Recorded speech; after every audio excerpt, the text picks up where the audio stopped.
পার্বত্য কাব্যের লাইভে আজ আমি উপস্থিত আছি রানিয়া ফরাজি। বন্ধুরা, আমার মোবাইলের সাউন্ড সিস্টেম একটু খারাপ, সেজন্য আমি আমার ঘরের স্পিকারটা ব্যবহার করছি। আপনারা দয়া করে যদি একটু ইয়ারফোন ব্যবহার করেন, আমার মনে হয় অনেক বেশি সুন্দর শুনতে পাবেন। আজকে লাইভে উপস্থিত সকল শ্রদ্ধেয় কবিগণ এবং আমার বন্ধু ও শুভানু ভাইদের আমি আন্তরিক শুভেচ্ছা জানাচ্ছি।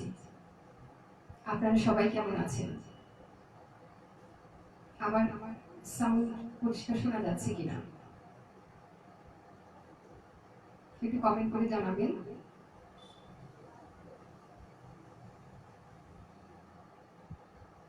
বন্ধুরা, আমার শব্দ পরিষ্কার শোনা যাচ্ছে কিনা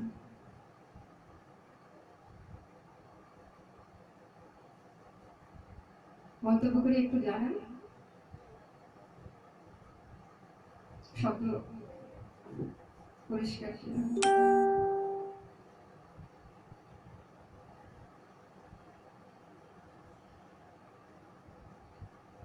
আচ্ছা বন্ধুরা,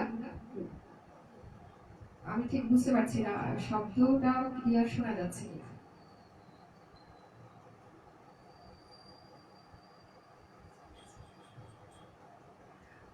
আচ্ছা, আমি আজকে আমরা তো পার্বত্য কাব্যে যে সকল কবিগণ লিখে থাকি তাদেরকে শনিবার রবিবার লাইভে আমন্ত্রণ জানানো হয় তাদের নিজেদের কবিতা, স্বরচিত কবিতা পড়ার জন্য, এবং অন্যান্য প্রশ্ন থাকলে বা কমেন্ট থাকলে, কিছু জানার থাকলে সেগুলো আমরা আলোচনা করে থাকি। আজকে আমি শুরু করছি। আমিও পার্বত্য কাব্যে লেখালেখি করি, মাঝখানে একেবারে লিখিনি। পার্বত্য কাব্য আমাকে উৎসাহিত করেছে আমার লেখার জন্য, আমি ইদানিংকালে লিখছি। আচ্ছা বন্ধুরা, শিবলি দিদি আপনাকে ধন্যবাদ, আপনি জানিয়েছেন পরিষ্কার শোনা যাচ্ছে। আমার সাউন্ড সিস্টেম একটু খারাপ, সেজন্য আমি স্পিকার ব্যবহার করছি। আমি যখন একদম ছোট ছিলাম, লেখার ব্যাপারে, কবিতা লেখার ব্যাপারে বা অন্যান্য লেখালেখির ব্যাপারে কিছু কথা, অভিমত আমি ব্যক্ত করছি। যখন আমি একদম প্রাইমারি স্কুলে পড়তাম তখন অল্প অল্প আমি লিখতাম, আর যখন আমি একদম উচ্চ বিদ্যালয়ে উঠি, হাই স্কুলে পড়ি, তখন আমার বাবা আমাকে লেখালেখিতে খুব উৎসাহ দিতেন। আমি প্রথম কবিতা লিখেছিলাম আমার মাকে নিয়ে। সেই কবিতা এখন আর আমার কাছে নেই, তবে আমার বাবা সেই কবিতা পড়ে সবাইকে বলে বেরিয়েছিলেন যে তানিয়া কত সুন্দর একটা কবিতা লিখেছে ওর মাকে নিয়ে। আর তারপরে যখন আরেকটু বড় হলাম, 9-এ পড়ি, 8-9-এ পড়ি, তখন আমি যখন লিখতাম আমার বাবা সেই কবিতা, তখনকার সময় মোবাইল ছিল না, এত সবকিছু এত কমন বিষয় ছিল না, অ্যাভেলেবেল ছিল না। আমার বাবা কবিতা লেখার সাথে সাথে সেই কবিতা ল্যান্ড ফোনে যত বন্ধু আছে তাদেরকে কল দিয়ে পড়ে শোনাতেন যে আমার দানি একটা কবিতা লিখেছে, দেখ কত সুন্দর। অথচ আমার নিজে লেখার পরে মনে হতো না যে আমার কবিতাটা অত সুন্দর। বাবা আমাকে এত উৎসাহ দিতেন, মানে একটা কবিতা লিখে সাথে সাথে সেটা নিয়ে, এত কাজের ব্যস্ততা তখন বাবার, সেই কবিতা নিয়ে তিনি পত্রিকা অফিসে চলে যেতেন। তারপরে আবার ছাপা হলে সেই পত্রিকা নিয়ে আবার হাসতে হাসতে আসতেন বাসায়, তোর কবিতা ছাপা হয়েছে, তুই খুব সুন্দর হয়েছে, সবাই প্রশংসা করছে, তুই লেখালেখি কর। যখন আর একটু বড় হলাম, মানে মাস্টার্স করি, তখন বাবা আবার বলছেন তুই লেখালেখি কর বেশি বেশি, তোর লেখা খুব ভালো হয়, প্রবন্ধ লিখলে ভালো হয়, গল্প লিখলে ভালো হয়, কবিতা লিখলে ভালো হয়, তো দেখ। তো আমি বললাম যে আব্বা, আমি তো আব্বা ডাকতাম যে আব্বা দেখেন আমি কি লিখবো। আমি মনে মনে যা চিন্তা করি সব রবীন্দ্রনাথ ঠাকুর, তারপরে কবিগুরু রবি ঠাকুর, তারপরে জাতীয় কবি কাজী নজরুল ইসলাম, শরৎচন্দ্র চট্টোপাধ্যায়, অন্যান্য বড় বড় যত কবি আছে, লেখক আছে, তারা সব লিখে গেছেন। আমার আর লেখার কিছু নেই, এই জন্য আমি লিখি না। আমি যত ভালোই হোক আমি আর লিখবো না। আমার এটা লক্ষ্য ছিল না যে আমি কবি হব বা কিছু। বাবার খুব ইচ্ছে ছিল আমি যেন কবি হই, আমি যেন লেখক হই। যদি আমার লক্ষ্য থাকতো হয়তো আমি সেখানে পৌঁছেও যেতাম, যেটা হয়তো বাবা আশা করেছিলেন। তো আমার বাবা 2015 সালে চলে গেছে পৃথিবী থেকে। আমি বাবাকে নিয়ে এরপরে কবিতা লিখেছি। তারপর এখন আমি কয়েকটি কবিতা লিখেছি, তার মধ্যে থেকে আমি একটি কবিতা এখন পড়ে শোনাব। আমার কবিতার নাম হচ্ছে বাবা।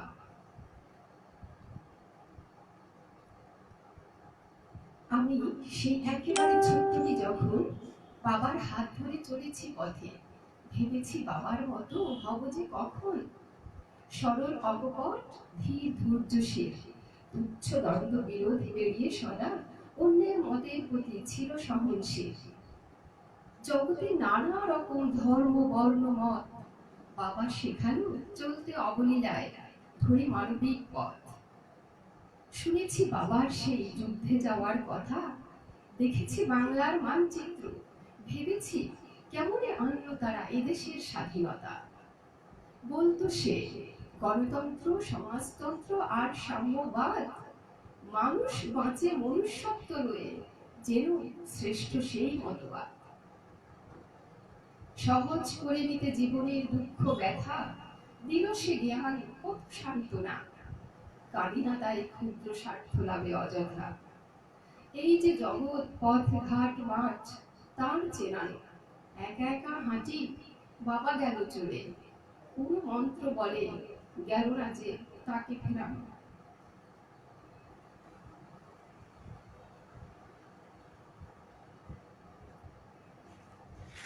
আচ্ছা, আমি এখন অন্য একটি কবিতা পড়ছি।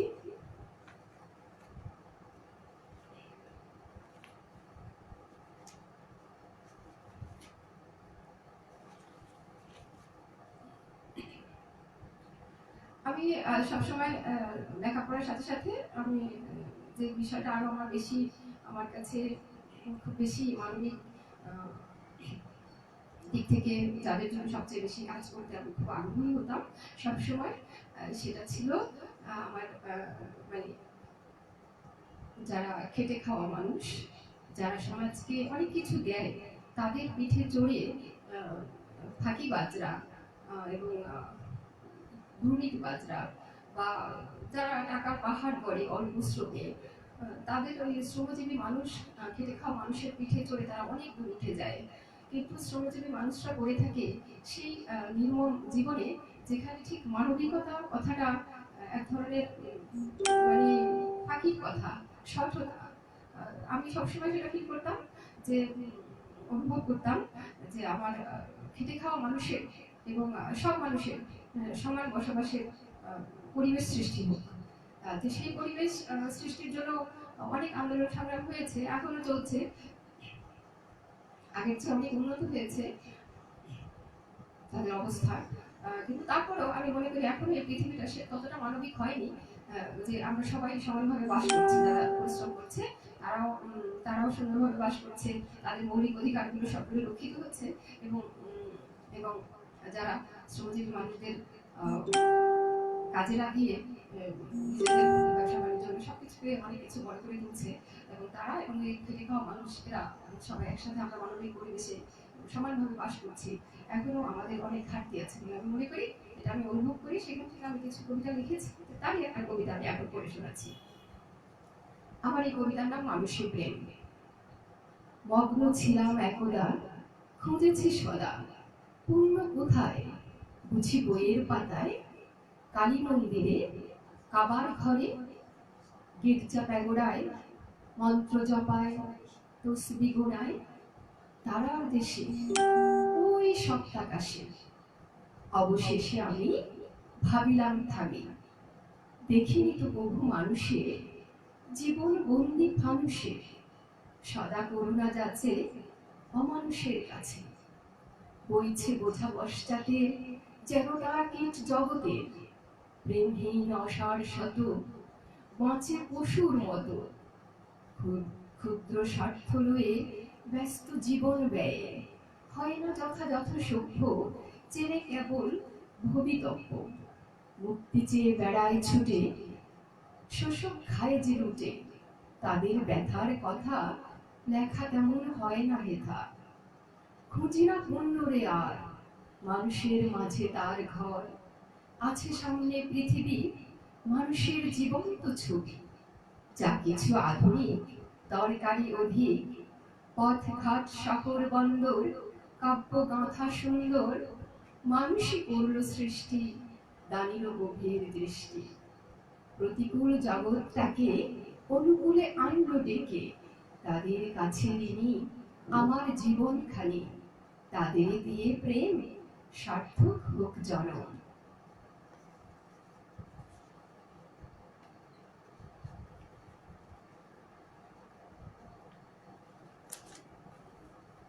আমি আমি একজন নারী, মুসলিম নারী জাগরণের অগ্রদূত, বীরসী নারী বেগম রোকেয়া। তিনি আমাদের জন্য যা করে গেছেন আমরা সবাই সে ব্যাপারে জানি।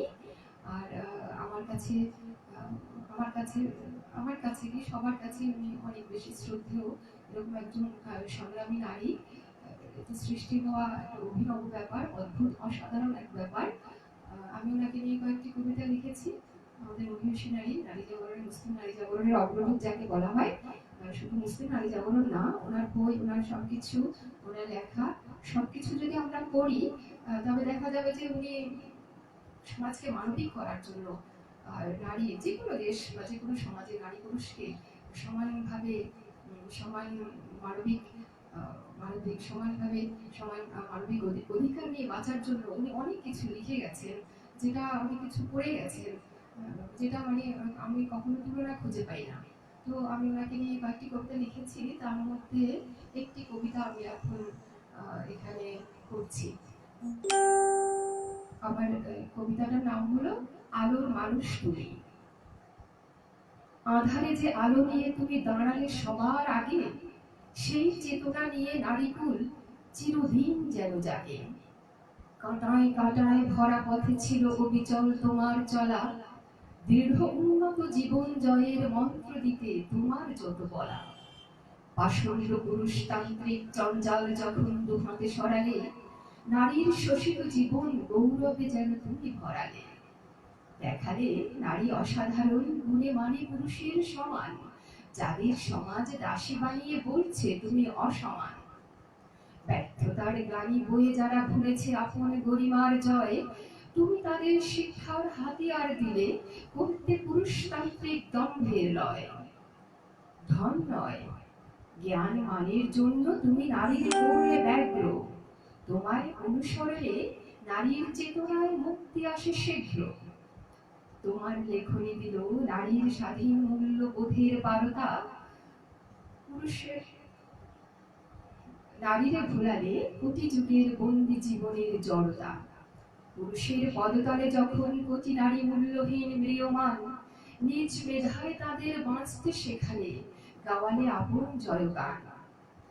সবাই সবখানে নারীর প্রতিভারে যখন করছিল ম্লান, তুমি বীর নারী একাই দেখালে তুমি কত অম্লান।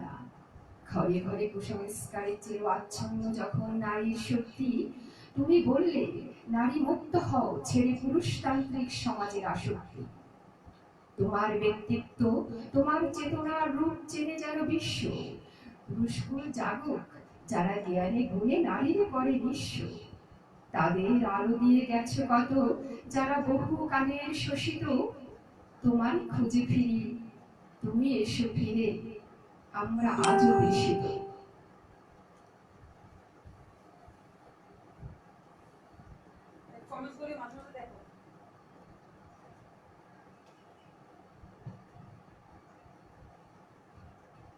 শিবলি দিদি ধন্যবাদ, আপনি বলছেন দুর্দান্ত পাঠ হচ্ছে।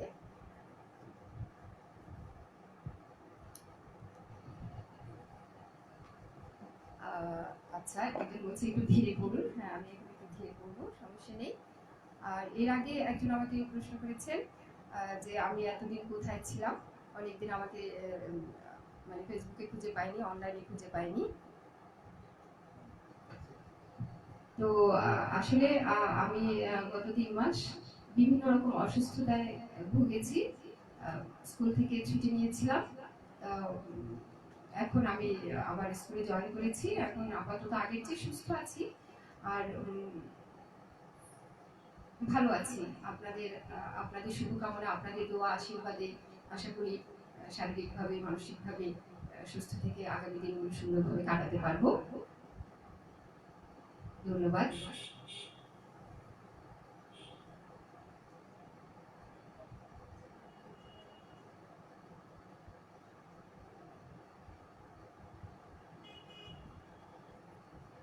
মোহাম্মদ মামুনুর রশিদ চৌধুরী, উনি বলেছেন আপনার কবিতা পাঠ না দেখলে বুঝতে পারতাম না আপনি কত উঁচু মানের কবি।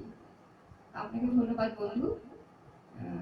যে প্রশংসা করে তার নিজেরও একটা বোঝার মতো মন থাকে বলেই সে এটা করতে পারে। সাউন্ড কম মনে হচ্ছে, একজন বলছে সাউন্ড ভাইব্রেশন একটু কমাইলে ভালো হয়, ভাইব্রেশন। আচ্ছা বন্ধুরা, আমি আবার আপনাদের কমেন্টের উত্তরে যাব। আপাতত আমি আরেকটি কবিতা পড়ে শোনাচ্ছি, সেটাও আমি লিখেছিলাম শ্রমজীবী মানুষকে উদ্দেশ্য করে। আমি যখন পথে ঘাটে এবং যে কোনো জায়গায় যাই, আমার খুবই এটা সবসময় আমার চোখে এটা পড়ে যে যারা খেটে খাওয়া মানুষ, তাদের ব্যথা, তাদের হাহাকার, তাদের মৌলিক চাহিদাগুলো কতটুকু পূরণ হচ্ছে সেদিকে আমার মনোযোগটা অনেক বেশি চলে যায়।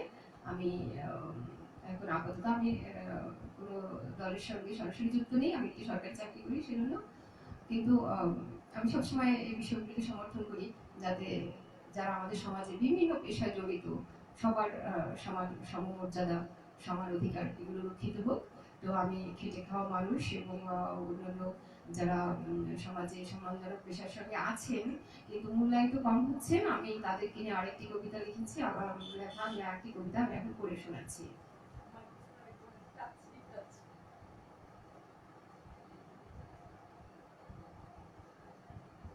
আমি এখানে একটা প্রশ্ন একটা বন্ধুর আমি উত্তর দিয়ে দিচ্ছি। উনি বলছেন আপনি মাঝে মাঝে লাইভে আসবেন, আমাদের কখন আসবেন আমাদেরকে জানাবেন।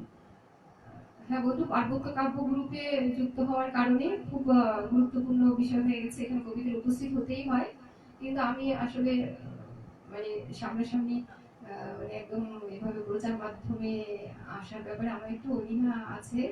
কিন্তু যদি খুব গুরুত্বপূর্ণ প্রোগ্রাম হয়, যেমন পার্বত্য কাব্য থেকে হচ্ছে বা অন্য কোথাও, মানে আমি চেষ্টা করব লাইভে এসে আপনাদের সাথে মাঝে মাঝে কথা বলতে, আমার মতামত ব্যক্ত করতে এবং আপনাদের মতামত নিয়ে একটা সুন্দর মতামত সৃষ্টি করা সমাজের জন্য।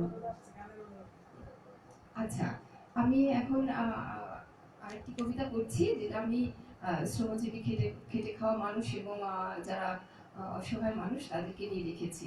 আমার কবিতাটার নাম হচ্ছে ভালোবাসা পৌঁছেছে কি। ভালোবাসা পৌঁছেছে কি সেই সব কুঁড়ে ঘরে, যেখানে ছালার চটের বেড়া, শন বা পুরনো ভাঙা টিনের চাল, ঝড় সামলাতে অপারগ, যেখানে ছাদহীন ফুটপাতে কালিমাখা অগণিত মানুষ জাগে কিংবা ঘুমায়, যাদেরকে বলি চোর বা পাগল।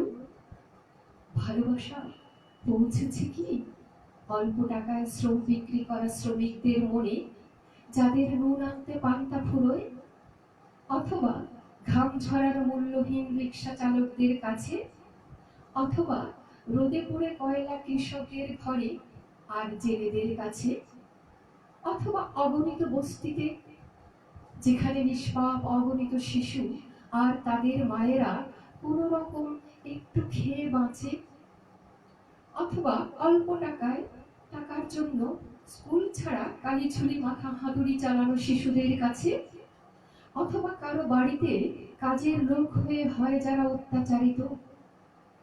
ভালোবাসা সেখানে আছে কি যেখানে তরুণী যুবতী সামান্য টাকার জন্য বিকোয় অনেক পুরুষের কাছে, আর সবার ঘৃণা নিয়ে পশুদের মতো থাকে বেঁচে। ভালোবাসা পেয়েছে কি সেই বেকার শ্রেণী, মেধায় প্রতিভায় যারা অনেক দূর, যাদের বাবা মা নিঃস্ব হয়েছে তাদের শিক্ষার আলো দিতে, যাদের উপর পরিবারের অনেক দায়িত্ব, যাদের হতাশ চোখ জীবনের দিক খুঁজে মরে। ভালোবাসার ছায়ায় আছে কি তারা, যারা ধর্ষিত এসিড দগ্ধ। ভালোবাসা তাদের থেকে দূরে যেন, যে শিশুরা কুসংস্কারের অন্ধকারে বন্দী, যারা ধর্ষিত হয় শিশুকামীদের দ্বারা। অথবা সেই সব নারী যারা মানুষ বলে নিজেকে কখনো ভাবতে শেখেনি, যারা প্রতিদিন পুরুষের নিয়ম শাসনে নত, যারা একদিনও স্বাধীনভাবে বাঁচার স্বপ্ন দেখেনি, যারা ভয়ে ভয়ে মাথার ঘোমটা একটু সরিয়ে একটু জগৎ দেখে কৃপণের মতো। ভালোবাসা পৌঁছেছে কি জগতের প্রতিটি বিন্দুতে বিন্দুতে, প্রতিটি প্রাণের কাছে। ভালোবাসা যেন বন্দি শুধু গুটি কতক মানুষের ঘরে, যেন বড় অট্টালিকার পরে, যেন ক্ষমতা টাকার কাছে, যেন নির্দিষ্ট দল মতের পায়ের তলায়, যেন প্রত্যেকের বিচ্ছিন্ন ক্ষুদ্র স্বার্থের কাছে। ভালোবাসা হয়নি সর্বজনীন, তাই অমানবিকতার প্লাবন নামে কখন সমাজে কখন ব্যক্তিতে অনেক মূল্যবান জীবন হয় মূল্যহীন নিমেষে। আমরা হাহাকার করে বলি কেন, কেন, কেন?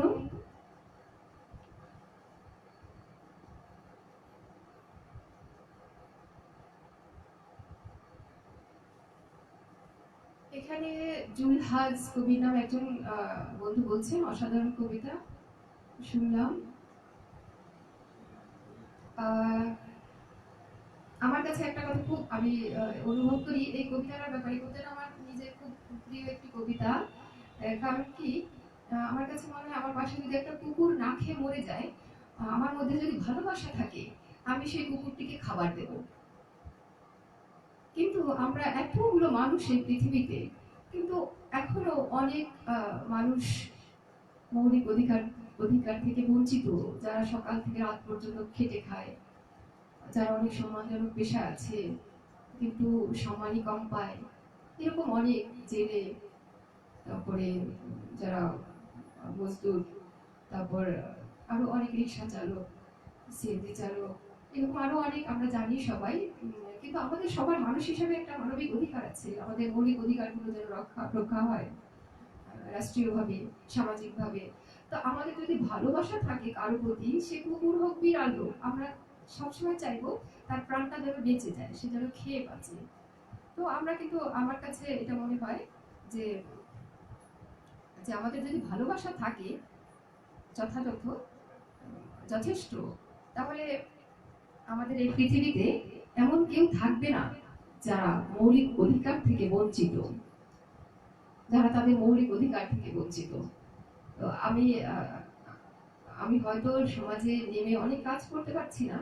আমি আমি একটু ব্যক্তিগত জীবনে অনেক বেশি ব্যস্ত থাকি। আর সমাজে আমি যখন পারি আমি আবার সামাজিক কাজকর্মের সঙ্গে লেগে যাই। কিন্তু এটা আমাদের সবার দায়িত্ব, কোনো একজন ব্যক্তি এই দায়িত্ব নিয়ে কখনোই পারবে না। এটা আমাদের সবার দায়িত্ব যেন আমরা সবাই সমান মানবিক অধিকার নিয়ে পৃথিবীতে বাঁচতে পারি, সে যেখানেই হোক সব কাজকে আমরা শ্রদ্ধা করে যেন বাঁচতে পারি।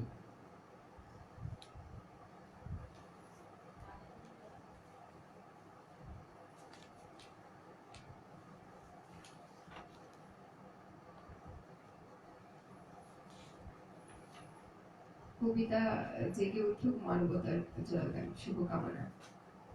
ধন্যবাদ বন্ধুরা যারা আমার লাইভ দেখছেন এবং মন্তব্য করছেন। আচ্ছা, গানের অনুরোধ।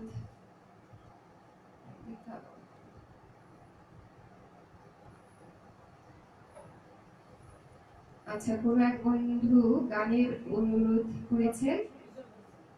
আচ্ছা, দুজন বন্ধু গান করতে অনুরোধ করছেন। তো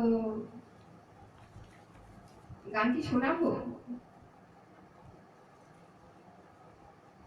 হ্যাঁ, কবিতা ফাঁকে ফাঁকে আমি দেখেছি অনেক কবি যারা গান পারে তারা গানও শোনায়। ঠিক আছে, আমি এখন একটি গান শোনাচ্ছি, তারপরে আমি আবার কবিতা চলে যাব।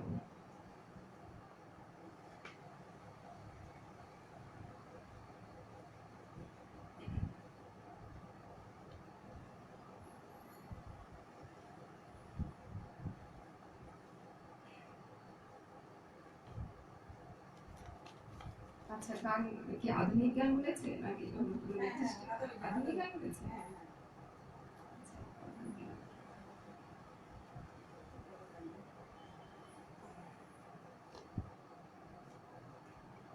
আচ্ছা, তাহলে আমি একটি আধুনিক গান শোনাচ্ছি আমার বন্ধু যারা অনুরোধ করেছেন তাদের জন্য।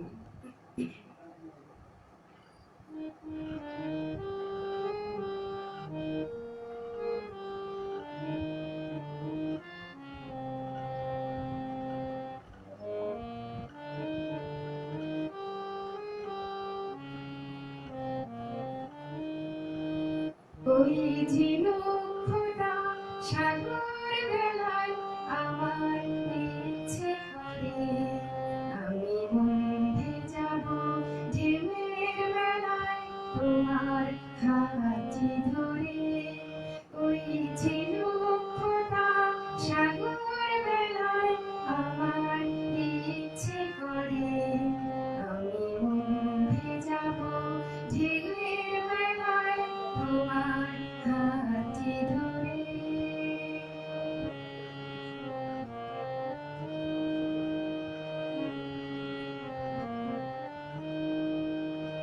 আকাশ থেকে ফেলবে ছায়া মেঘে ভেসে যাওয়া শুনবো দুজন কি বলে যায় উদাস দক্ষিণ হাওয়া আকাশ থেকে ফেলবে ছায়া মেঘে ভেসে যাওয়া শুনবো দুজন কি বলে যায় উদাস দক্ষিণ হাওয়া দূরের ওই গাছচিলেরা নামবে জলের পরে আমি বন্ধে যাব ঢেউয়ের বেলায় তোমার হাতটি ধরে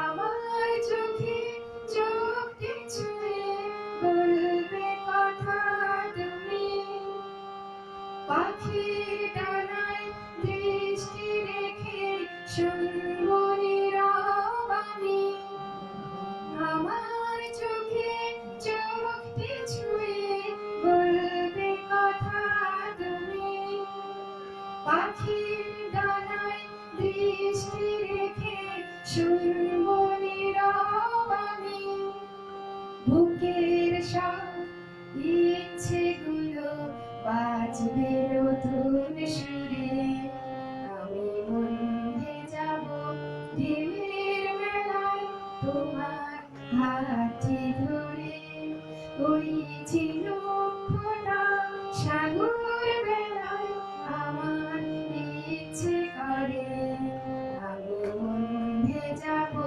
ঢেউয়ের বেলায় তোমার হাতটি ধরে তোমার হাতটি ধরে তোমার হাতটি ধরে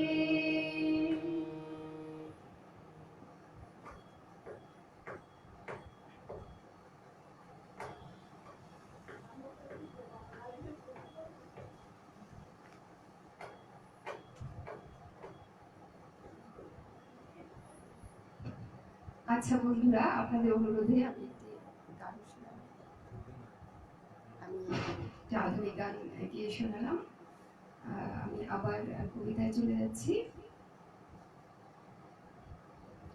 সমীন বিথি বলছেন বেশ হচ্ছে সাবলীল প্রাণবন্ত ধন্যবাদ বন্ধু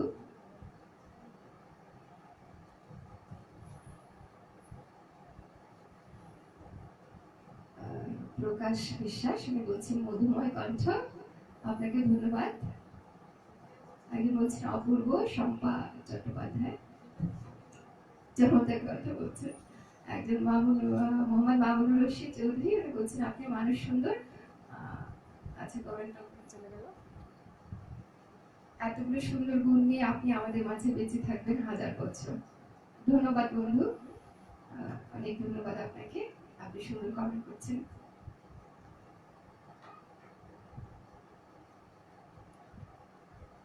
প্রকাশ বিশ্বাস ধন্যবাদ রইল গানের জন্য রাশিদ চৌধুরী বলছেন আরেকটা বন্ধু আমি পরে শোনাবো আমি এখন আবার কবিতায় যাচ্ছি কয়েকটি কবিতা পড়ার পরে তারপর আমি আরেকটা শোনাবো পত্র লেখা ঘোষ আপনাকে ধন্যবাদ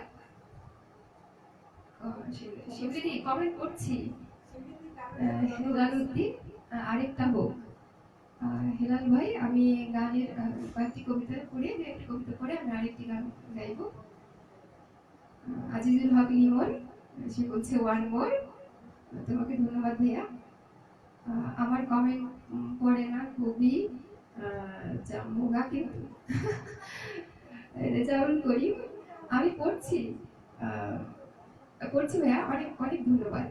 আপনি আছেন, আমি খুব নিজেকে ধন্য মনে করছি। আপনি আমাদের বাংলা কাপের পরিচালক, অনেক পরিশ্রমী একজন মানুষ। শিমলিদি কমেন্ট করছি। আসমাত আলী, অনেক অনেক শুভেচ্ছা ও শুভকামনা। আপনাকে ধন্যবাদ আসমাত আলী।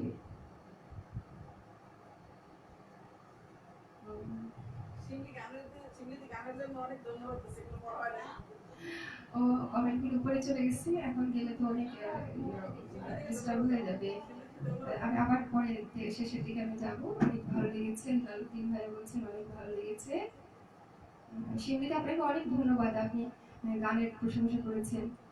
শিমলিদি, পার্বত্য কাব্য সম্পর্কে তোমার অভিমত বলো। আচ্ছা, শিমলিদি, পার্বত্য কাব্য আমার সবচেয়ে যেটা ভালো লেগেছে সেটা হলো আমরা বাংলাদেশ এবং ভারত দুই দেশের কবিরা আছি, এবং এই যৌথ যে উদ্যোগ, এটা আমার কাছে সবসময় অনেক বেশি ভালো লাগে। কবিদের কোনো দেশ নেই আমি মনে করি,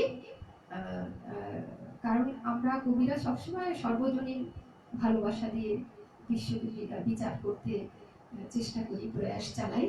তো সেখানে মানে আমার এটা বেশি ভালো লাগছে, আমরা দুই দেশের মানুষ এখানে আছি, একত্রিত হই, এককালে এক ছিলাম, আর এখন আমরা শিল্প সংস্কৃতির মাধ্যমে এক হচ্ছি। পার্বত্য কাব্য এখন সবাইকে উৎসাহিত করছে এবং অনেক বেশি দ্রুত এগিয়ে যাচ্ছে। শিমলিদি, তারপরে সভাপতি শ্রদ্ধেয় নিলয় চৌধুরী, তারপরে রেজাউল ভাই, আরো অনেক যারা আছেন, উপদেষ্টা আছেন, তারপরে যারা অ্যাডমিন হিসেবে আছেন, সম্পাদক, সহ সম্পাদক, অনেক দায়িত্বে যারা আছেন, সবাই অনেক চেষ্টা করছেন পার্বত্য কাব্যকে অনেক দূর নিয়ে যেতে, আমাদের বাংলা ভাষাকে আরো সমৃদ্ধ করার ব্যাপারে অনেক চেষ্টা করছেন। ইংরেজি শব্দ বাদ দিয়ে বাংলা ভাষায় সবকিছু কিভাবে বাংলা ভাষায় সুন্দর, অনেক শব্দ আছে সেগুলো ব্যবহার করে কিভাবে সুন্দরভাবে কথা বলা যায়, এটারও গুরুত্ব দিচ্ছেন অনেক কবিরা। এটা আমার আমার কাছে খুব ভালো লাগছে। আর এই আপনাদের এত বেশি পরিশ্রম, শিবলি দিদি, তারপর নিলয় দাদা, আবার রেজাউল ভাই, মঞ্জু ভাই, আরো অনেকে আছেন, মানে খুব আন্তরিকভাবে অনেক চেষ্টা করছেন যেন পার্বত্য কাব্য যেন জনপ্রিয় যেন হয়, আর অনেকে যেন লিখতে আগ্রহী হয়। কারণ আমাদের আগে এমন একটা সময় এখনো আমরা পার করছি যেখানে মানুষ লেখালেখি থেকে বিচ্ছিন্ন হয়ে যাচ্ছে। মানে লেখালেখিটা আমরা যখন ছোট ছিলাম এত বেশি গুরুত্ব পেত লেখালেখিটা, মানে একজন লেখক লিখছে, পেপারে একটা লেখা আসছে, এটা নিয়ে সবার আগ্রহ, সবার প্রশংসা, এবং সে একটা অসাধারণ মানুষ হয়ে যাচ্ছে, এরকম একটা ছিল। ইদানিং আর সেটা তেমন মানে অনেকের মধ্য থেকে, তরুণদের মধ্য থেকে চলে যাচ্ছে। তবে পার্বত্য কাব্য যে উদ্যোগটা নিয়েছে, অনলাইন যে পত্রিকা চালু করেছে এবং হার্ড কপি বের করছে, এবং আমাদের ডিসেম্বরে আমাদের একটি বই প্রকাশ পাবে যেখানে 40 জন কবির কবিতা বাছাই করে সেখানে ছাপানো হবে। এগুলো অনেক বড় উদ্যোগ, এবং আমি আমি কামনা করি আমাদের পার্বত্য কাব্য অনেক অনেক দূর যাবে, এবং আমাদের কবিতা, আমাদের কবিতার মানকে অনেক অনেক দূরে এগিয়ে নেবে। আমাদের পূর্বে যারা ছিলেন, বিশ্বকবি রবি ঠাকুর, আমাদের জাতীয় কবি, বিদ্রোহী কবি কাজী নজরুল ইসলাম, শরৎচন্দ্র চট্টোপাধ্যায় কথার সাহিত্যিক, তারপরে আরো অনেক অনেক যারা লিখেছেন, বিখ্যাত হয়েছে, তাদের তাদের মতো আমরা যেন হতে পারি, সেই প্রয়াস পার্বত্য কাব্যের সকল শুভানুধ্যায়ী এবং কবিদের মধ্যে দেখা যাচ্ছে। আমি মনে করি আমরা অনেক সফল হব। আমার এক্ষেত্রে আমার অনেক শুভকামনা, এবং আপনারা তো চেষ্টা করছেন, আমিও চেষ্টা করব এই পার্বত্য কাব্যের সাথে থেকে আমাদের এই পার্বত্য কাব্যকে যেন অনেক দূর আমরা নিয়ে যেতে পারি।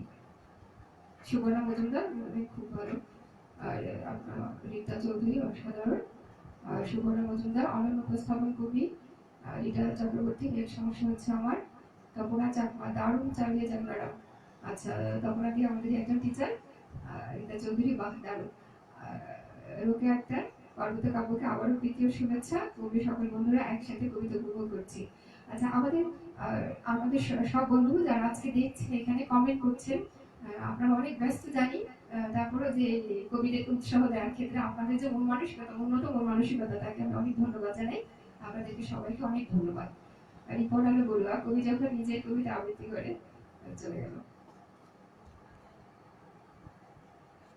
আবৃত্তি করে আমি তাকে কবিতার প্রাণ বলি। আপনাকে অনেক ধন্যবাদ ম্যাডাম, আপনাকেও অনেক ধন্যবাদ স্যার। আমার একজন বন্ধু বলছে আমার ইচ্ছে হচ্ছে আপনার সামনে এসে আপনার, আমি রাঙামাটি আসলে আপনি কি আমাকে একটু অ্যাপয়েন্টমেন্ট দিবেন? হ্যাঁ, নিশ্চয়ই। আসলে আমি খুব খুব সাধারণ ভাবে চলাচল করি, চলাফেরা করি। এটা আমাকে যারা কাছ থেকে দেখে তারা জানে একদম। কেউ যদি আমাকে বলে যে আমাকে একটু সময় দিন, আমি তো খুব ভালো লাগে, আমার তখন মনে হয় বা এই মানুষটা আমাকে একটু চেনার চেষ্টা করছে, বোঝার চেষ্টা করছে। আমি নিশ্চয়ই সময় দেবো, আপনি রাঙামাটি আসবেন। রাঙামাটি অনেক সুন্দর জায়গা। আমার এখানে আমি মায়ের সাথে থাকি, আমার বোনের পরিবার আছে, সবাই আমাদের এখানে একদিন আপনার নিমন্ত্রণ। শিমলিদি বা পার্বত্য কাব্যকে এত ভালোবাসতেন, খুব খুশি হলাম। শিমলিদি, আপনার তো খুশি হবারই কথা। আপনি তো গৃহকর্ত্রীর মতো এখানে, গৃহকর্ত্রী সমস্ত গৃহটা সামলায় অনেক আন্তরিকতা, অনেক ভালোবাসা দিয়ে। আপনি সামলাচ্ছেন পার্বত্য কাব্যকে অনেক ভালোবাসা, আন্তরিকতা দিয়ে। আপনার তো খুব ভালো লাগবে, এটা স্বাভাবিক। আচ্ছা, আমি আবার আমার দু একটি কবিতা পড়ে শোনাচ্ছি।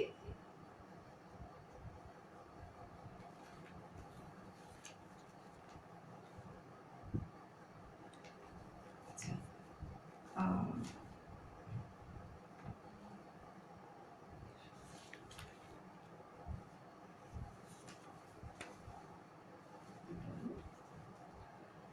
আমি আরেকটি কবিতা লিখেছি খুব সহজ ভাষায়, যেটা আমি সাধারণভাবে দেখি সমাজে। আমরা মানুষ আসলে বলি যে আমরা সর্বশ্রেষ্ঠ, কিন্তু আমরাই আবার আমাদের চর্চার অভাবে, মানবিকতা চর্চার অভাবে আমরা খুব নিকৃষ্ট হয়ে যাই। তখন আমরা বলতে পারি না যে মানে আমরাই সর্বশ্রেষ্ঠ। তখন দেখা যায় পশুরা আমাদের চেয়ে ভালো। মানে মনে হয় যেন সমাজটা যদি এর চেয়ে পশুদের হতো, আমরা অনেক ভালো থাকতাম। ইদানিংকালে, যেমন আমরা ইদানিং কালে না, অনেক কাল ধরেই চলছে, যেটা হলো শিশুদের উপর অত্যাচার, নারীদের উপর অত্যাচার বিভিন্ন প্রকার। তারপরে যারা খেটে খাওয়া মানুষ তাদের উপর অত্যাচার। তারপরে অত্যাচার তো পুরুষের উপরেও হয়। তো দেখা যায় যে ঝট করে একজনকে খুন করে ফেলে দিচ্ছে। বিচার বিবেচনা করে আমরা যখন দেখি, দেখা যায় খুব সামান্য কারণে সেটা ঘটাচ্ছে। তো আমরা কি লেখাপড়া শিখছি, বা আমরা মানুষ আসলে হচ্ছি না। তো সেভাবে আমি সেজন্য খুব সাধারণ কথায় একটি কবিতা লিখেছি। আমার কবিতার নাম হচ্ছে মানুষ যখন হয় না মানুষ। মানুষ যখন হয় না মানুষ, বিপত্তিটা বাঁধে সেখানে। সকল কাজে হিংস্র তখন, থাকুক সে যে যেখানে। মনুষ্যত্ব ছাড়া মোদের গর্ব করার নেই তো কিছু। এইটুকু না বুঝে সবাই ছুটি পাশবিকতার পিছু। খুন, ধর্ষণ, ব্যভিচার আর অসভ্যতা যত আছে, সুযোগ পেলেই নোয়াই মাথা প্রবৃত্তির কুমন্ত্রণার কাছে। কোন শিক্ষায় থাকে না মোদের আদিম বর্বর রুক্ষতা, বাড়ে অধিক ক্ষণে ক্ষণে চতুরতা, ধূর্ততা। প্রতিবাদ আর বিচার করে কটা পশুদণ্ড পাবে? সবার মনের খুনি দানব কোন শিক্ষায় দূরে যাবে? নিজের মাঝের পশুটাকে করলে দমন সহজে, সমাজটা যায় যে বেঁচে, সভ্য রয় সব কাজে। উপড়ে ফেলে সমাজ হতে পাপমগ্ন মানুষগুলো, নিষ্পাপকে বাঁচালে বাঁচে নির্মল সুন্দর গুলো। মানুষের মুখোশ পরে পিশাচ সহস্র রয় লুকিয়ে, সমাজের ক্ষতগুলোই ধরে পচন, যায় না শুকিয়ে। বক্তৃতা আর কথার জালে মূর্খদের বন্দি করে, আসল সত্য ঢেকে বহুজন বাঁচে মিথ্যের জোরে। সব দেখে ধিক্কার দেই নিকৃষ্ট এই মানব জনম, চোখ কান মনের উপর ফুরোয় না ব্যথার জুলুম। রীতা চক্রবর্তী, আমার এক বন্ধু, বলছেন দারুণ, ধন্যবাদ আপনাকে। লোকমান হোসেন বলছেন দারুণ কবিতাটি, ধন্যবাদ আপনাকে, দারুণ দিয়া। বদরুল আনসার, আপনাকে ধন্যবাদ। আপনাকে ধন্যবাদ, আপনি আছেন এখানে। রীতা চক্রবর্তী, উনি বলছেন অসাধারণ লেখা আবৃত্তি, ধন্যবাদ রীতাদি। শিমলি চৌধুরী, দারুণ সুন্দর লেখনী ও পাঠ। শিমলিকে আপনাকে অনেক ধন্যবাদ। এমনি তারিকুল ইসলাম, অসাধারণ কবিতা। তারিক ভাই, ধন্যবাদ আপনাকে।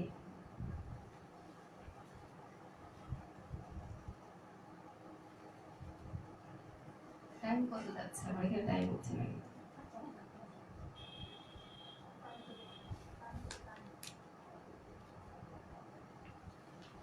আমি আরেকটি বাহ, দারুণ আবৃত্তি, সুনীল কান্তি চাকামলের নিলয় চৌধুরী, বিদ্রোহ আজ বিপ্লব চারদিকে, আমার নাম কম না দেখে দেবো ভর্তা, আমার নাম কয় না কেন? নিলয়দা, আমি আপনার নাম বলেছি, আপনার অবদান, আপনি বাংলা ভাষাকে অনেক ভালোবাসেন, আমি সেটা বলেছি। আর আপনার কমেন্ট গুলো আগে গুলো আমি দেখতে পাইনি। আপনার যে অবদান, আপনার যে মন মানসিকতা, আর এই যে বাংলা ভাষাকে সমৃদ্ধ করার জন্য আপনার যে দুর্দান্ত প্রয়াস, সারাক্ষণ চেষ্টা করেন, সে মানে সবসময় একটা চেষ্টা থাকে আপনার মধ্যে আছে। লিখছেন, প্রতিদিন লিখছেন, এবং নতুন নতুন বিষয় নিয়ে আপনি লিখছেন বাংলা ভাষার উপরে। মাঝে মাঝে আমি কমেন্ট করার সময় পাই, মাঝে মাঝে সময় পাই না, তবে আপনার লেখা আমার খুব ভালো লাগে, এবং আপনার প্রয়াসের কোনো তুলনাই হয় না বাংলা ভাষা সমৃদ্ধ করার ক্ষেত্রে, আমাদের পার্বত্য কাব্যকে এগিয়ে নেওয়ার ক্ষেত্রে। আপনাকে অনেক ধন্যবাদ, আর আপনি যেন চিরদিন আমাদের সাথে থাকেন, এটা আমাদের অনেক বড় একটা পাওয়া। আচ্ছা, আরেকটা ব্যাপার আমাকে খুব পীড়িত করে, খুব আঘাত দেয়, সেটা হলো এই বিশ্বে ধর্ম নিয়ে অনেক জঘন্য মারামারি, কাটাকাটি, তারপরে জাতিগত বিদ্বেষ, এগুলো হচ্ছে। তো আমরা আসলে তো প্রথম আমরা মানুষ, আমাদের একই ব্যথা, একই দুঃখ, একই মৌলিক চাহিদা। তো ধর্ম নিয়ে এত মারামারি কাটাকাটি কেন? যে যার ধর্ম পালন করছে, এই কথাটা আমার সবসময় আসে, ওর ধর্ম পালন করছে, আমার ধর্ম আমি পালন করব। এবং মহামনীষীরা সবসময় সেই কথাই বলে গেছেন যে তোমার ধর্ম তোমার, আমার ধর্ম আমার। তো আমি এই বিষয়টা সবসময় অনুভব করি, যে আসলে আমাদের ধর্মের বিষয়টা সবসময় অনেক বেশি মানবিক হওয়া উচিত, ধর্ম নিয়ে লড়াই করা উচিত না। আমি সে এই ব্যাপারে একটা আমি কবিতা লিখেছি, যেমন মানবিক ধর্মে জাগি। ধর্মরে কখনো রাখি না অন্তরে, ঘুরি ধর্মের লেবাস পরে, হাক ডাক দিই ফতোয়া কত, মন্ত্রতন্ত্র করি জপি মালা শত, পাশে কাঁদে শিশু, বহু নারী পুরুষ, যাই সব এড়িয়ে আমরা বেহুশ, মানুষে মানুষে মিলে অপরূপ মিত্রতা, এইটুকু ভুলে করি শুধু শত্রুতা, বাইরে ধর্ম ধর্ম করে দেখাই অহমিকা, পায়ে ধরি তলি অপরের ধর্মের শিখা, মন্দির মসজিদ গির্জা প্যাগোড়ায় আমাদের দেহবল দৌড়ে ফুরায়, গভীর চোখে চেয়ে দেখি না কখনো মানবিক বোধগুলোর অধপতন এখনো, ধর্ম ধর্ম গেল গলা ফাটাই চিৎকারে, ভিতরে দানব সাজে বিভৎস রূপ ধরে, সকল মানুষের প্রেম জন্মালো না বলে, বৃথা যত ধর্মের গুলি গেল অতলে, মানবিক ধর্মে আমরা জাগবো যেদিন, মানবকুল ভালোবাসায় ভাসবে সেদিন। আমাদের সময় শেষ হয়ে আসছে। আমার বন্ধুরা আরেকটি গানের জন্য অনুরোধ করেছেন, আমি আরেকটি গান এখন শোনাচ্ছি, তারপর আরেকটি কবিতা হয়তো শোনানোর সুযোগ আমার হবে।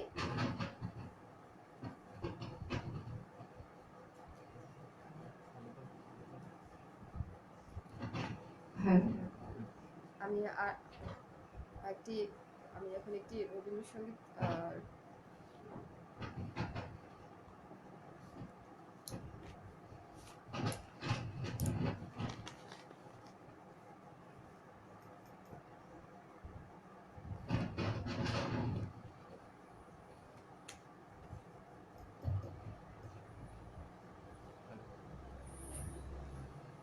আমি আমি এখন একটি গান করছি, আমি একটি রবীন্দ্রসঙ্গীত গাইছি, এরপরে হয়তো একটি কবিতা শোনানোর আরো সময় হবে। সাম্প্রদায়িক কিন্তু বাংলাদেশ যুদ্ধে কবিতা ভূমিকা রাখতে পারে অসাধারণ লেখা আবৃত্তি। ধন্যবাদ আপনাদের সবাইকে। আচ্ছা, আমি আরেকটি গান করার চেষ্টা করছি।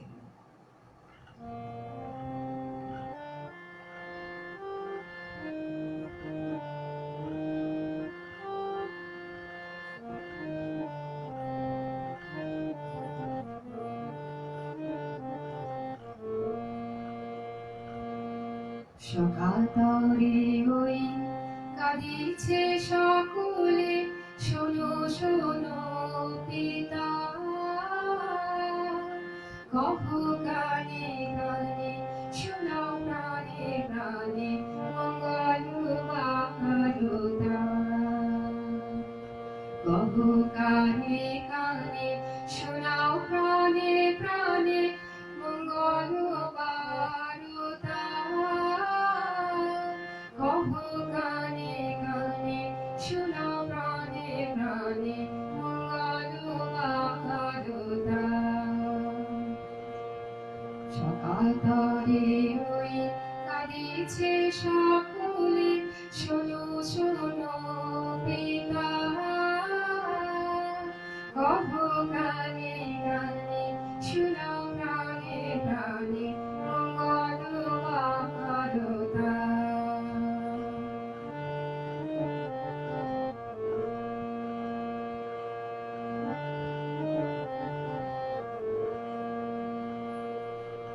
ক্ষুদ্র আশালয়ে রয়েছে বাঁচিয়ে সদাই ভাবনা, যা কিছু পায় হারায়ে যায় না মানে সান্ত্বনা। যা কিছু পায় হারায়ে যায় না মানে সান্ত্বনা। যা কিছু পায় হারায়ে যায় না মানে সান্ত্বনা।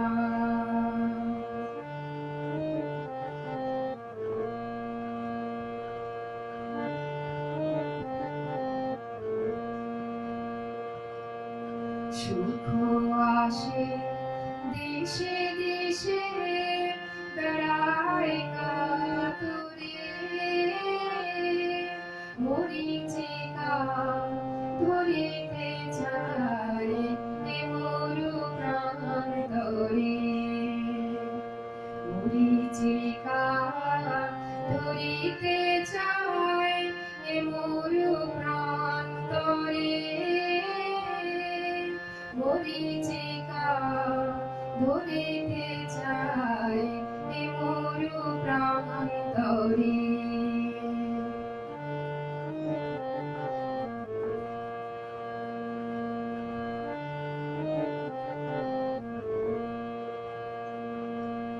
ফুরায় বেলা ফুরায় খেলা, সন্ধ্যা হয়ে আসে,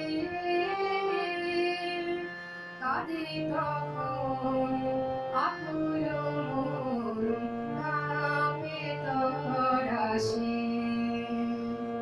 কাঁদে তখন আকুল মন, কাঁপে তরাসে।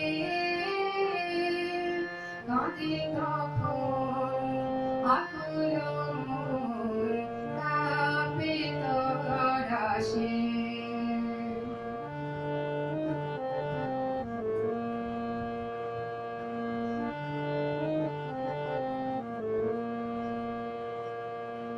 কি হবে গতি বিশ্বপতি, শান্তি কোথা আছে? তোমারে দাও আশা পোড়াও, তুমি এসো কাছে।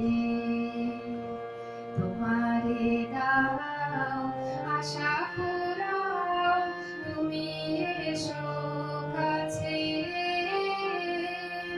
তোমারে দাও আশা পোড়াও, তুমি এসো কাছে। সকাল তরে ওই কাঁদিছে সকলে, শোনো শোনো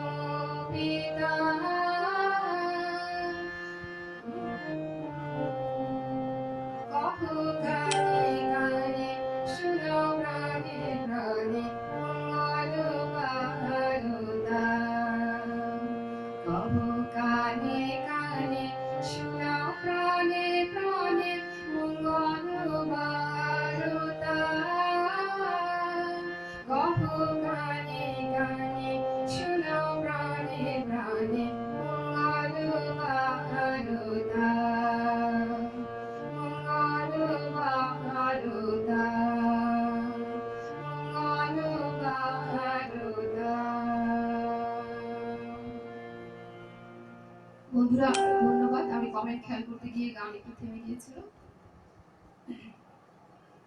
আচ্ছা, আমাদের সময় শেষ হয়ে যাচ্ছে, সময় একদম শেষের দিকে। আমি আরেকটি কবিতা পাঠ করব, তারপরে হয়তো আমাদের শেষ করতে হবে।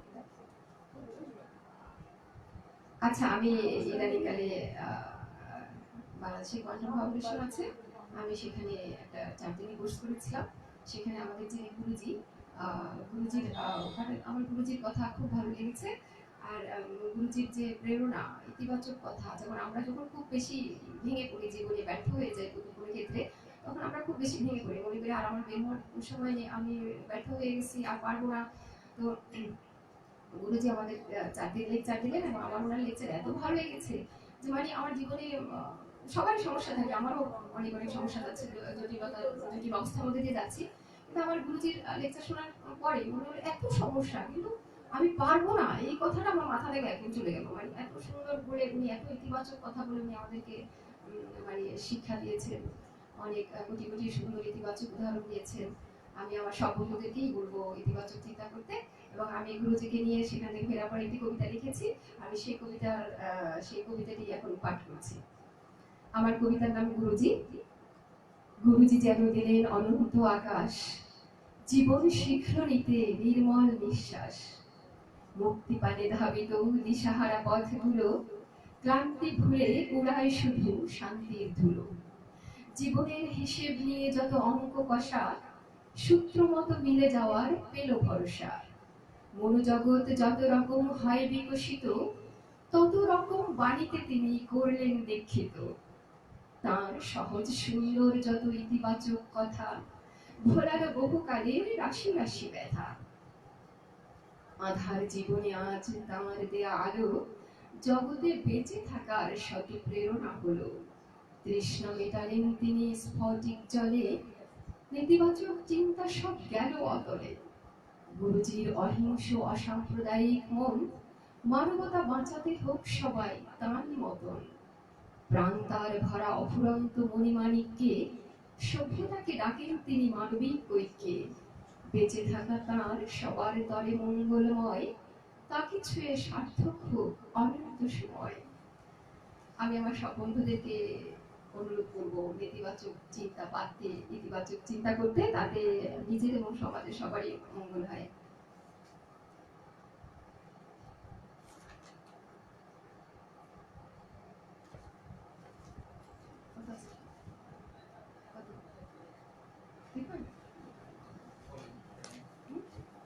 সময় শেষ হয়ে আসছে। ভীষণ ভীষণ ভালো লাগলো, অসংখ্য ধন্যবাদ কবি। আমি সবার এটা বলেছেন নিলয়, বেশ ভালো কবিতা। নিলয়দা, আপনাকে অনেক ধন্যবাদ, আপনি আমাদের সাথে আছেন। সিমলি দিবা, এটাই চাই, এই কথাটাই চাই, আমি পারবো না কথাটি চাই না, বারবার বলো।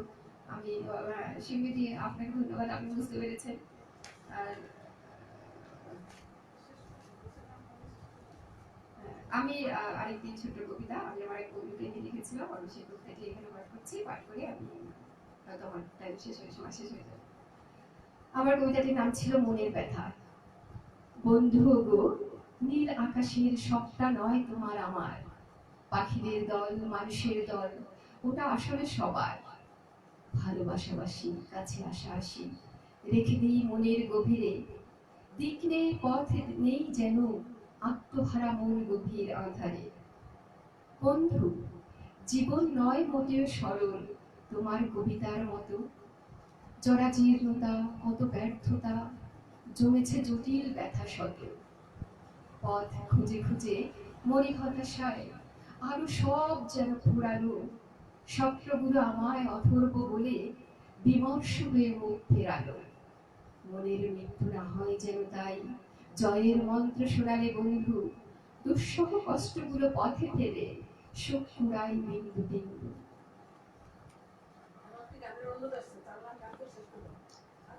আরেকটি গানের অনুরোধ এসেছে, কিন্তু আসলে আমার তো সময় আছে মাত্র আর 4 মিনিট, এর মধ্যে 5 মিনিট সময়, এর মধ্যে আমি কি আসলে গান শোনানোর সময় আছে কিনা একটা গান অনুরোধ করতে পারি? জি অবশ্যই, আপনি নীলাদা একটা গান অনুরোধ করুন। তবে আমি সব বন্ধুদেরকে ধন্যবাদ জানাচ্ছি, আমি সব কমেন্টের উত্তর দিতে পারিনি, মানে করতে গিয়ে বা আমি প্রথম লাইনে এসেছি, পরবর্তীতে হয়তো কখনো আসলে ইনশাল্লাহ পারবো, আমি পারবো, অবশ্যই পারবো, সেগুলি দিয়ে অবশ্যই আমার জন্য আশীর্বাদ করবে। নেগেটিভ চিন্তা যেন আমি না করে, বেশি বেশি নেগেটিভ চিন্তা করতাম সবসময়। একটা গান অনুরোধ করতে পারি? জি নিলয়দা, একটা গান অনুরোধ করুন, করুন না, কি গান? যেকোনো একটা গান। আচ্ছা আমি আধুনিক আধুনিক আধুনিক না, আমি একটা আরেকটা রবীন্দ্রসঙ্গীত গাই। আমি আধুনিক একটা মনে নেই। আচ্ছা এটা আমি আমি সব বন্ধুদেরকে, আজকে আমার এখানে যারা উপস্থিত আছেন, আমার বন্ধু শুভানুধ্যায়ী, তারপরে আর যত শ্রদ্ধেয় কবিগণ, সবার কাছ থেকে আমি বিদায় নিচ্ছি। আমি একটা গান গাইতে গাইতে বিদায় নিচ্ছি। আপনাদের সবার মঙ্গলময় জীবন কামনা করছি। আপনারা সবাই ভালো থাকবেন, পার্বত্য কাব্যের সাথে থাকবেন এবং আমার জন্য আশীর্বাদ করবেন। আমি রবীন্দ্রসঙ্গীত গাইতে খুব পছন্দ করি, আর রবীন্দ্রসঙ্গীত আমি একটি রবীন্দ্রসঙ্গীতই গাইছি আবার।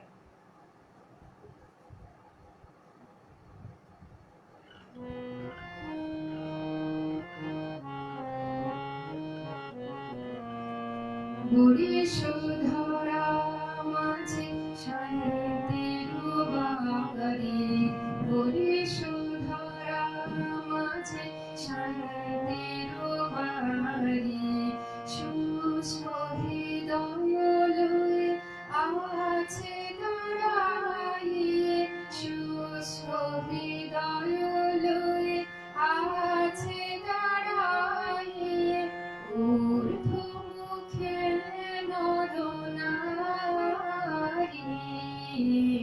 বরিশধরা মাঝে শান্তির বাড়ি।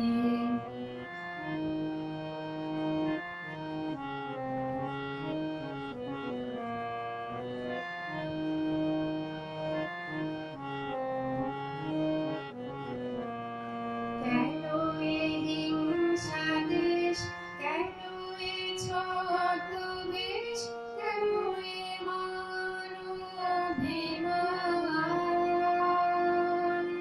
কেন এ হিংসা দেশ, কেন এ ছদ্মবেশ, কেন এ মান-অভিমান, ভিতর ভিতর প্রেম পাষাণ হৃদয়ে, ভিতর ভিতর প্রেম পাষাণ হৃদয়ে, জয় জয় হোক তোমারি, বরিশধরা মাঝে শান্তির বাড়ি।